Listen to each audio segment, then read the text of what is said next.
Xin chào các bạn nhé. Trước là mình có tìm thấy một cái tổ chim họa mi đất đấy các bạn. Nó có 3 quả trứng nhưng mà có 2 quả nó bé, có một quả nó to lắm. Chẳng biết là không biết có phải là trứng của con chim tu hú không nhé. Này là mình sẽ đi thang lại nó nha các bạn nhé. Mình sẽ quay cho các bạn xem luôn. Để xem nó có phải xem là nó có phải là trứng của con chim tu hú không nhé.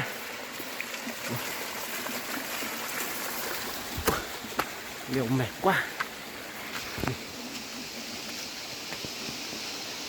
Đi theo suối luôn.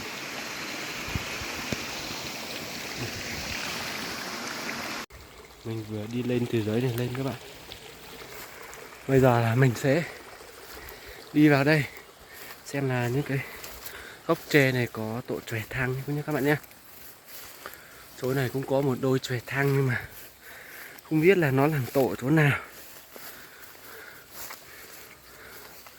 Bây giờ là mình sẽ đi kiếm xem là có không. Có được tổ chòe thang nữa thì ngon.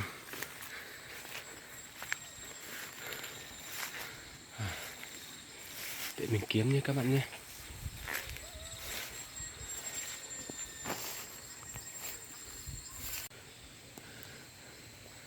Cái hốc tre này không biết nó có làm trong này không nhỉ.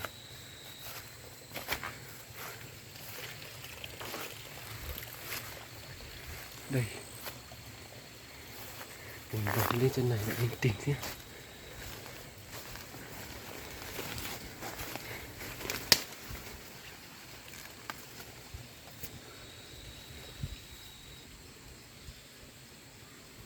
Mình phải mở vừa lát lên thì mình mới thấy được. Không có này. Không có. Không có luôn. Chung này nó đang cuốn rồi nhé các bạn nhé. Nó đang cuốn tổ trong. Đang cuốn tổ trong này nhưng mà không biết là nó có giữ lấy tổ này không nhỉ. Ôi giời.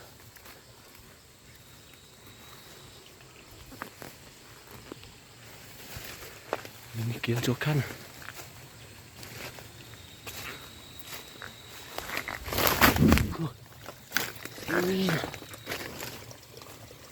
Đấy cứ thật. Coi trong này nè.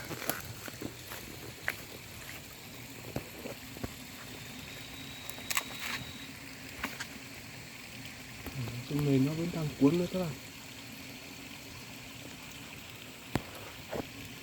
Đây mới là cái tổ nó này.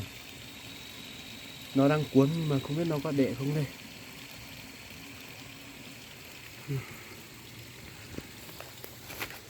Đây. Nó ở chỗ cái hốc tre này các bạn này. Bây giờ là kiếm được cái tổ chòe thang rồi thì mình sẽ đi thang cái tổ họa mi đớt nhé các bạn nhé. Cái tổ chòe thang là nó ở trong cái hốc tre này này. Bây giờ là mình sẽ đi thang cái tổ mi đớt xem là nó còn dưới tổ không nhá. Và nếu mà nó dưới là nó chắc tuần này nợ đấy các bạn ạ. Thì là mình cũng thấy lâu lâu rồi. Chắc là tầm 1 tuần nay rồi đấy.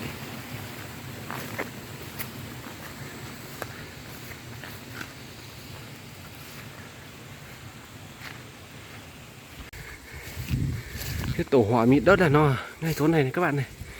Không. Từ nhá. Để mình đi tới xem là nó còn không. Nếu như mà còn nữa là nó nợ rồi đấy.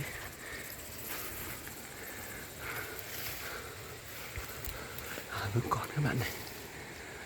Con chim mẹ nó đàn trông thì nó bay lên này. Bay lên tít trên kia.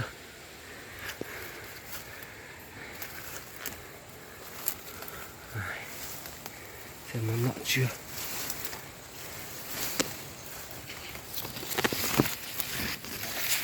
Nó vẫn chưa nợ.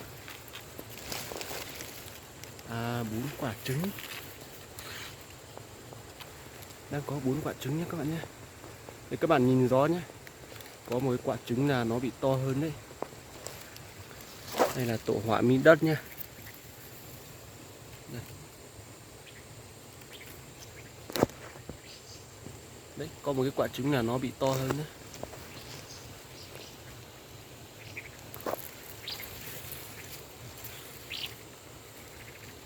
Bạn xem dùm mình xem là có phải là trứng của con chim tu hú không nhé.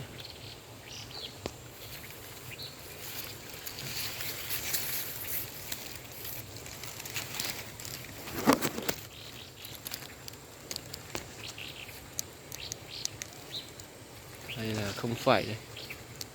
Đây chắc là không phải đâu các bạn ạ.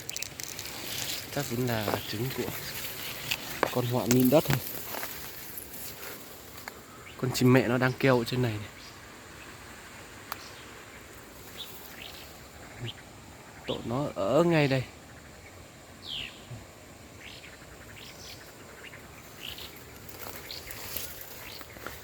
Rồi.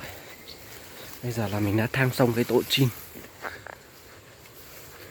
Mình sẽ đi quay lại đi về nhà nhé các bạn nhé. Hẹn gặp lại các bạn ở những video tiếp theo nhé. Bye bye.